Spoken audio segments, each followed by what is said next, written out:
Today on Don't Talk TV, in light of some recent news cases that brought attention to this, I'm going to cover the powers that certain governments have to apprehend or take your children, and look at some cases where that's been done and what the future may hold.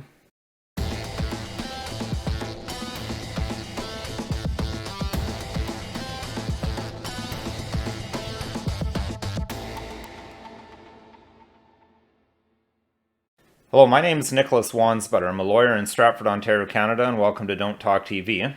So there's been a case recently out of New Zealand that's gotten a lot of attention about a young person being taken from their parents because their parents didn't want them to receive vaccine-tainted blood. We'll take a look at that, plus a couple of other cases that came up in my research that are similar to that. Then I want to look at what is the law. We'll look at Ontario's law, but most provinces in Canada have very similar child protection laws. And then I want to take a look at a case where children were permanently taken from their parents because those parents were guilty of wrongthink or holding positions that are not acceptable to our government. It's because of ideology. Even if it's a bad ideology, it's still a precedent. So we'll look at that. So here's an article from Global News titled, "Court Intervenes After Baby's Parents Refuse, quote, vaccinated blood, unquote, transfusion." This is from recently, just December of 2022. And as indicated, it's from New Zealand. And what happened here is that the New Zealand High Court ruled that a 6-month-old baby at the center of a controversial blood transfusion case will be taken under the guardianship of health authorities so he can receive a life-saving operation. His parents had been unwilling to proceed with the surgery over concerns he would receive vaccinated blood, and were seeking a court order for their baby to receive blood from unvaccinated donors.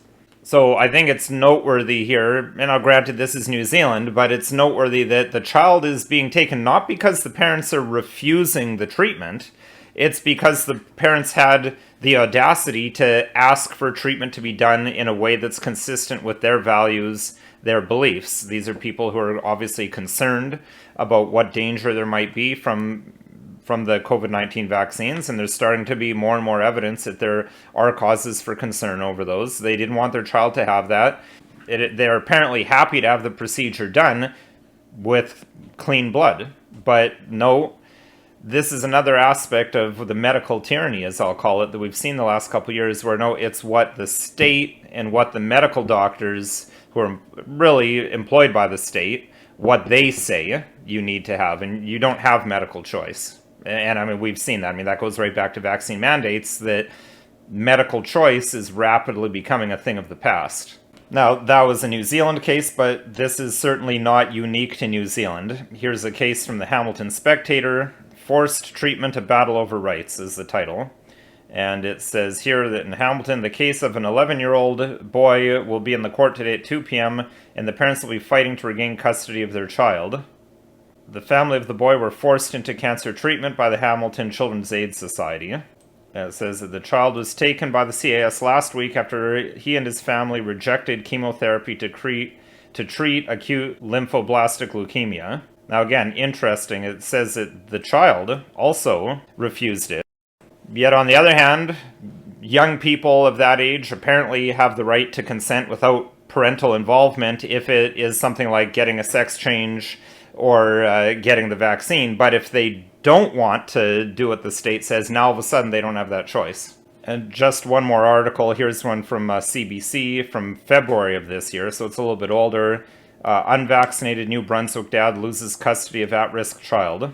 Judge rules danger to immunocompromised child's health requires virtual visits only. So it says here that a New Brunswick father who is refusing to be vaccinated against COVID-19 has lost his right to see his immunocompromised child and his 2 other children in person. Justin Nathalie Godbout of the Court of Queen's Bench writes in her decision that she was ruling, quote, with a heavy heart, unquote, but that the risk to the 10-year-old child made the decision necessary. And apparently the judge took it upon herself to debunk the research the father did himself that says led him to question the safety and efficacy of the Pfizer-BioNTech vaccine. Now, again, the safety of these vaccines is a topic for a different YouTube channel, but that's something you can research yourself. There have been a couple interesting articles recently that have come out about that suggest maybe people who had some reservations about these vaccines weren't totally crazy. But in any event, we can see there's cases going on where children are being apprehended by the courts, or people aren't allowed to see their own children because of medical choices.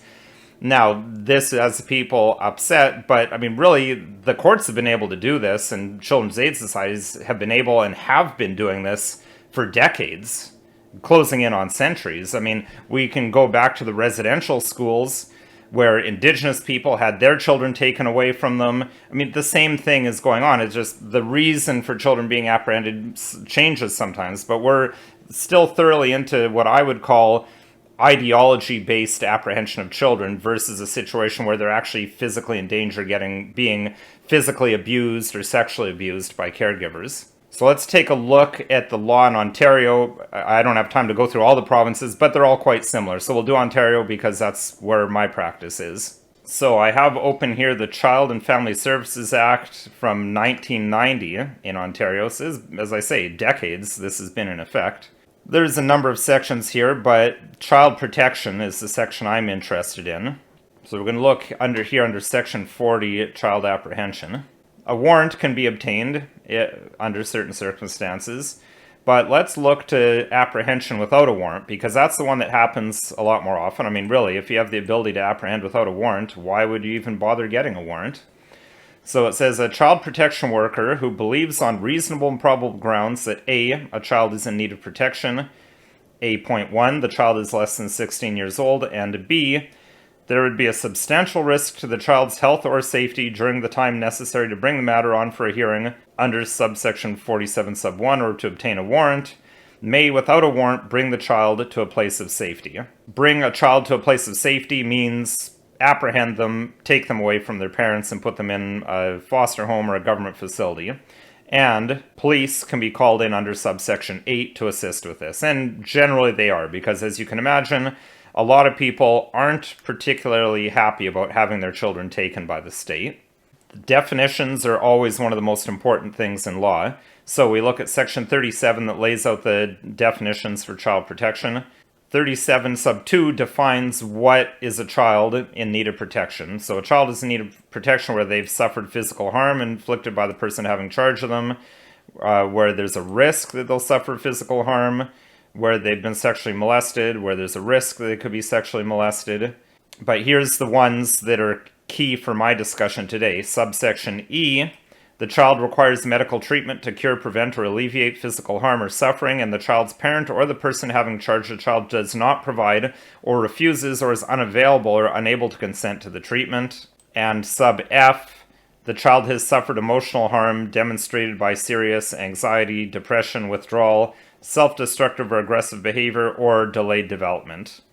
Now, what is self-destructive behavior? What is withdrawal? That's where I want to take a look at that case I referred to from several years ago, where a child was apprehended for purely ideological reasons, because their parents held certain views that are deemed reprehensible by the state. Therefore, that child was deemed to be in need of protection because of that emotional harm. Now, this is from Manitoba, but again, laws are the same in Manitoba as in Ontario, so they have similar provisions. So the case I'm talking about was all the way back in 2008, so I couldn't find it on CBC or CTV because of the age, but the Canadian Jewish News re-reported what happened back in 2008, and what happened there, in summary, was a 2-year-old boy and a 7-year-old girl were removed from their home by Winnipeg Child and Family Services after the girl went to school with a swastika and other white supremacist markings on her body. My recollection is it's never made clear what those other, quote, white supremacist markings were, but the swastika is pretty clear. So Children's CFS, they sought permanent guardianship of the children because of the fear that their father, an alleged neo-Nazi, had been brainwashing them with his belief, endangering their well-being, and that the mother has gone along with this. So again, here we go. That's what they're going to say, that the parents might endanger the emotional well-being of the children because they have these terrible views. Now, what happened with that? Have this case from the Winnipeg Free Press. This is from 2010, so 2 years later. Children and Family Services gets custody of 2 children accused of accused white supremacists. So here, 2 young children are at the center of a custody case involving alleged white supremacist views, will continue to live with their foster parents as permanent wards of Child and Family Services, a judge ruled today. And then here's a pretty telling quote here. At the end of the day, this case was not so much about racism as it was the protection of children from poor parenting. So, hold the wrong views, you're a bad parent. Now, again, they pick the low-hanging fruit to start with by going after neo-Nazis or alleged neo-Nazis. I have no idea whether these people actually are neo-Nazis. But, I mean, who's going to defend them, right? The vast majority of Canadians will say, well, yeah, you should take their kids. Those people have terrible views. But that, again, that opens the door. I mean, you don't defend those people's rights, then they'll go after someone else, and they'll go after someone else. We can already see, looks like so-called, quote, anti-vaxxers, unquote, are the next target. Who could be the next target? In my view, this is something that's extremely disturbing, but it's something that Canadians collectively have tolerated and been fine with for decades. And those chickens are starting to come home to roost more and more. This video is not legal advice. If you need legal advice, contact a lawyer. You can call myself or another lawyer. My phone number and website are listed below. If there's a topic you'd like to see me cover, please leave a comment in the comment section or send an email to the email address listed below. And if you found this video at all interesting, helpful, or informative, please consider liking, sharing, subscribing, and following us on social media. And of course, our next episode won't be till after Christmas, so I'd like to wish all of our viewers a very Merry Christmas, and we'll see you in a week.